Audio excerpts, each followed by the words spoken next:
नमस्कार. KNH news 24 मध्ये आपलं स्वागत. खऱ्या न्याय हक्काचा बुलंद आवाज. Fake milk alert. श्रीरामपूरमध्ये बनावट दुधाचा धंदा वाढला. प्रशासन झोपेत का? श्रीरामपूर शहरात सध्या एक अत्यंत धक्कादायक आणि चिंताजनक प्रकार समोर येत आहे.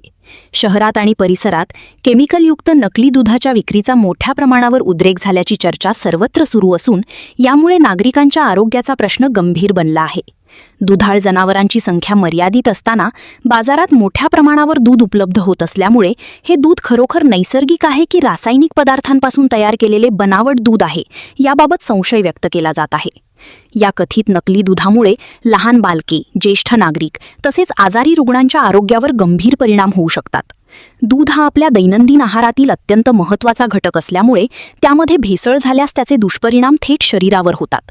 पोटाचे विकार, अन्न विषबाधा, किडनी आणि यकृताचे आजार तसेच दीर्घकालीन गंभीर आजार निर्माण होण्याची शक्यता व्यक्त केली जात आहे.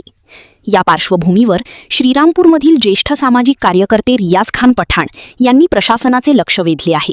त्यांनी आमदार, खासदार, जिल्हाधिकारी, प्रांताधिकारी, तहसीलदार, अन्न व औषध प्रशासन, नगरपालिका आणि पोलीस विभागाने तातडीने या प्रकरणाची गंभीर दखल घ्यावी अशी मागणी केली आहे.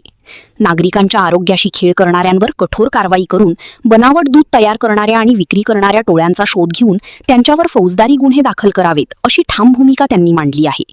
तसेच शहरातील दूध डेऱ्या, थंडगृह, दूध संकलन केंद्रे आणि विक्रेत्यांची अचानक तपासणी करून दुधाचे नमुने प्रयोगशाळेत तपासणीसाठी पाठवावेत अशीही मागणी जोर धरत आहे. दरम्यान नागरिकांनीही दूध खरेदी करताना सतर्क राहण्याचे आवाहन करण्यात आले आहे.